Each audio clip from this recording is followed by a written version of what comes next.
Last பாட்டில் நம்ம ஹீரோயினி விராஜை தேடி கோயிலுக்குமே வந்திருப்பா. அப்போ பார்த்தா ஏதோ ஒரு பாட்டு பாடுற சவுண்டு கேட்கும். உடனே இவ பயந்து போயிட்டு பழசெல்லாம் நினச்சி பார்த்துட்டு ரீவைண்ட் பண்ணி பார்த்துட்டு இருக்கா.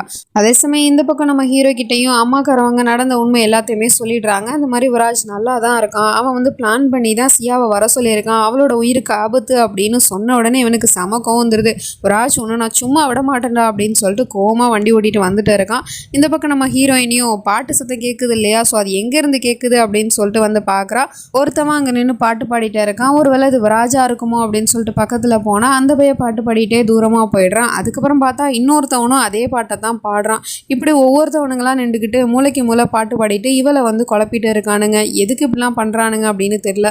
இந்த பக்கம் நம்ம ராகுவுமே பொண்டாட்டிக்கு ஃபோன் பண்ணி இன்ஃபார்ம் பண்ணுறதுக்கு பார்த்தா அவள் வந்து கார்லேயே வச்சுட்டு போயிட்டா போல ஃபோனை. ஸோ ஃபோனை எடுக்கலை அப்படிங்கிற கடுப்பில் இவன் வேக வேகமாக காரை ஓட்டிகிட்டு வந்துட்டு இருக்கான். அதுக்கப்புறமா பார்த்தா இவனுங்க எல்லாரும் தன்னோட குரலில் தானே அந்த பாட்டை பாடிட்டு இருந்தானுங்க. இப்போ வந்து விராஜோட குரல்லையே அந்த பாட்டு கேட்டுகிட்டே இருக்கு. அது அந்த கோயிலுக்குள்ளே தான் கேட்குது. உடனே இவளும் உள்ளே போய் பார்த்தா இந்த பையன் தான் மணி அடிச்சுக்கிட்டு அவனோட ஃபேவரட் சாங்கை பாடிட்டு இருக்கான். இவ வந்து அடுத்த செகண்டு நீ வந்துட்டியா என் நண்பே, ஐ எம் பேக் அப்படிங்கிற மாதிரி சொல்லிட்டு வந்து நின்றுட்டு இருக்கான். நம்ம ஹீரோயினி ஏற்கனவே சந்தேகப்பட்டாலே அது இப்போ கன்ஃபார்ம் ஆயிடுச்சு. என்னை பார்த்தியா ஜான்வி, நான் உனக்காக எவ்வளோலாம் என்னை மாற்றிக்கிட்டேன் பற்றியா, எனக்கு இந்த கடவுள்னா சுத்தமாக பிடிக்கவே பிடிக்காது. ஆனால் இப்போ பாரு, இந்த கடவுளோட சன்னதிக்கு நான் வந்திருக்கேன். காரணம் யாரு, நீ தான். உனக்காக தான் நான் இங்கே வந்திருக்கேன். நீ எனக்கு வேணும் அப்படிங்கிறதுக்காக இந்த கடவுள்கிட்ட நான் கடைசியாக வந்து மன்றாடி கேட்கறதுக்காக வந்திருக்கேன். எந்த அளவுக்கு இந்த காதல் என்னை மாற்றிருச்சு பற்றியா அப்படிங்கிற மாதிரி சொல்லிட்டு இருக்கான். எனக்கு ஆரம்பத்துலேருந்தே சந்தேகம் இருந்துச்சு உன் மேலே, நீ பழசெல்லாம் மறந்த மாதிரி நடிக்கிறியோ அப்படின்னு.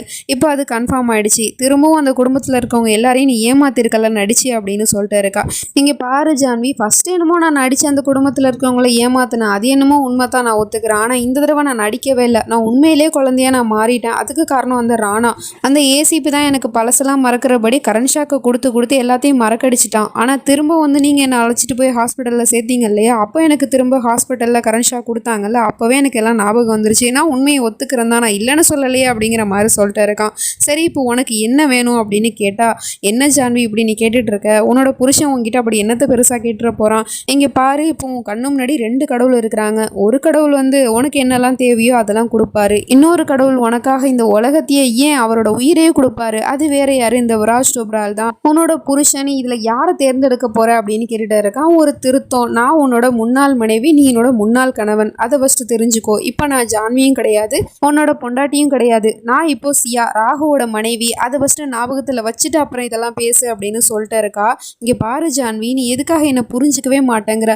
அப்படி என்ன உனக்கு நான் கொடுக்காத காதலை அவன் உனக்கு கொடுத்துட்டான்னு நீ அவனுக்காக இப்படி உருகி உருகி அவனை காதலிக்கிறீ. எனக்கு ஒன்றுமே புரியல ஜான்வி. இதே மாதிரி தானே நானும் உன்னை காதலிச்சேன். அப்படியே என் காதல் மட்டும் உனக்கு புரியவே மாட்டேங்குது. இப்போ உனக்கு 2 சாய்ஸ் தரேன். ஒன்று வந்து உன்னோட புருஷன் உன் முன்னாடியே இருக்கிறான், என்ன நீ தேர்ந்தெடு, இல்லைனா அந்த ராகுவை நீ தேர்ந்தெடுக்கணும். யாராவது ஒரு ஆள் தான் நீ தேர்ந்தெடுக்கணும். ஆனால் நீ என்ன தேர்ந்தெடுக்கணும் அப்படின்னு தான் என்னோட மனசாட்சி விரும்புது.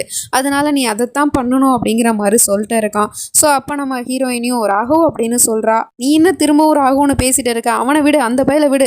இப்போ உன்னோட புருஷன் தான் உன் முன்னாடி நிற்கிறேன், நீ என்ன தான் சொல்லணும், என் பேரை தான் சொல்லணும் அப்படிங்கிற மாதிரி பைத்தியம் மாதிரி பேசிட்டு இருக்கான். அப்போ நம்ம ராகுவும் பின்னாடி வந்துடுறான். இவன் இப்படி பேசுறதெல்லாம் கேட்டுவிட்டு கன்னத்தில் ஓங்கி ஒரு குத்து. உடனே அவனுக்கு பிளட்டு வந்துடுது. யாருக்கிட்ட பேசுகிறேன்னு தெரிஞ்சுதான் பேசுறியா, இவன் என்னோட பொண்டாட்டி சியா, உன்னோட ஜான்வி ஒன்றும் கிடையாது அப்படின்னு சொல்லிட்டு இருக்கான். இங்கே பாரு ராகு, நீ பண்ணுறது ரொம்ப தப்பு. பேசிகிட்டு இருக்கும் போதே கை ஓங்குற, இதெல்லாம் ரொம்ப தப்பு அப்படிங்கிற மாதிரி சொல்லிட்டு இருக்கான். அது மட்டும் இல்லாமல் நான் உங்ககிட்ட பேச வரல, நான் என்னோட மனைவி கிட்ட தான் பேச வந்தேன். அவள் தான் இப்போ ஒரு நல்ல முடிவு எடுக்கணும். அவள் கண்டிப்பாக என்ன தான் சூஸ் பண்ணுவா, என் பொண்டாட்டி அப்படிங்கிற மாதிரி சொல்லிட்டு இருக்கான். இன்னொரு தடவை பொண்டாட்டின்னு சொன்னேன், அவ்வளோதாண்டா உனக்கு மரியாதை அப்படின்னு சொல்லிட்டு திரும்பவும் ஒரு குத்துறான். மறுபடியும் வந்து பிளட்டு வலியுது. அப்போவும் இந்த பையன் அடியை வாங்கிக்கிட்டு திரும்பவும் இந்த பையன் சும்மா இருக்காம எத்தனை ஜென்மம் எடுத்தாலும் அவள் என்னோட பொண்டாட்டி தான் அப்படிங்கிற மாதிரி சொல்லிட்டு இருக்கான். யார் உன்னோட பொண்டாட்டி, நீ வீட்டுக்குள்ளே அடைச்சி வச்சுக்கிட்டு சித்திரவதை பண்ணிய அந்த பொண்டாட்டியை பற்றி சொல்கிறியா, இல்லை அந்த பொண்டாட்டியோட குடும்பத்தில் இருக்கவங்க எல்லாரையுமே அழிக்கணும்னு நினச்சிய அந்த பொண்டாட்டியை பற்றி சொல்கிறியா, யாரை பற்றி நீ சொல்கிற அப்படின்னு சொல்லிட்டு இவன் ஒன்றா சொல்லிக்கிட்டே அவனை அடிச்சுக்கிட்டே இருக்கான். அப்போ நமக்கும் விஷுவலாக காட்டிகிட்டு இருக்காங்க. அதாவது இவன் பண்ண கொடுமைகள்லாம் காமிச்சிட்டு இருக்காங்க.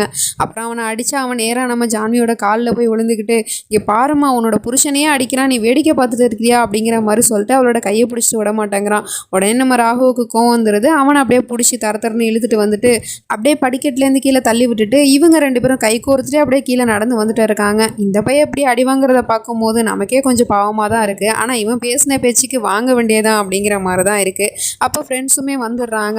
அவங்கக்கிட்ட நம்ம ஜான்வியும் இவனை போய் போலீஸில் ஹேண்ட் ஓவர் பண்ணுங்க அப்படின்னு சொன்னால் நம்ம ராகு சொல்கிறான், இல்லை அது சரியாக வராது, இவன் எப்படியும் ஃப்ரெண்ட்ஸுங்களை ஏதாவது அட்டாக் பண்ண சான்ஸ் இருக்குது, அதனால நானே போய் இவனை வந்து போலீஸ் ஸ்டேஷனில் விட்டுட்டு வரேன், நீ இவங்க கூட கிளம்பி வீட்டுக்கு போ ஜான்வி, இன்னைக்கு கருவாச்சோத்து விரதம் இருக்கு இல்லையா, ஸோ அதுக்கான வேலையை பாரு அப்படின்னு சொல்லி அனுப்பி வைக்கிறான். ஆனால் அவள் போகமாட்டேங்கிறா. நான் உங்களை விட்டு எங்கேயும் போகமாட்டேன் ராகு, அப்புறம் நீங்களும் போகக்கூடாது, இந்த பையன் ரொம்ப மோசமானவன் அப்படின்னு சொல்லிட்டு இருக்கா. இங்கே பாரு சியா, நீ எனக்காக விரதம் இருக்கல்ல, ஸோ நிலா வர வரைக்கும் நீ வெயிட் பண்ணுவல்ல விரதத்தை முடிக்கிறதுக்கு, அந்த நிலா வர்றதுக்குள்ளே உன்னோட புருஷன் உன் கண்ணு முன்னாடி வந்து நிற்பான், ஓகேவா, நான் உனக்கு சத்தியம் பண்ணி கொடுத்துருக்கேன்ல, ஸோ கண்டிப்பாக நான் உன்னை தேடி வருவேன் அப்படிங்கிற மாதிரி சொல்லிட்டு அவளை வந்து விட்டுட்டு அப்படியே நம்ம ஹீரோ பிரிஞ்சு போயிட்டு இருக்கான். இப்படி ஒரு சத்தியத்தை பண்ணிட்டு நம்ம ஹீரோ போயிட்டு இருக்கான். அந்த சத்தியத்தை காப்பாற்றுவானா அப்படிங்கிறது தான் ஒரு கேள்விக்குறியாகவே இருக்குது.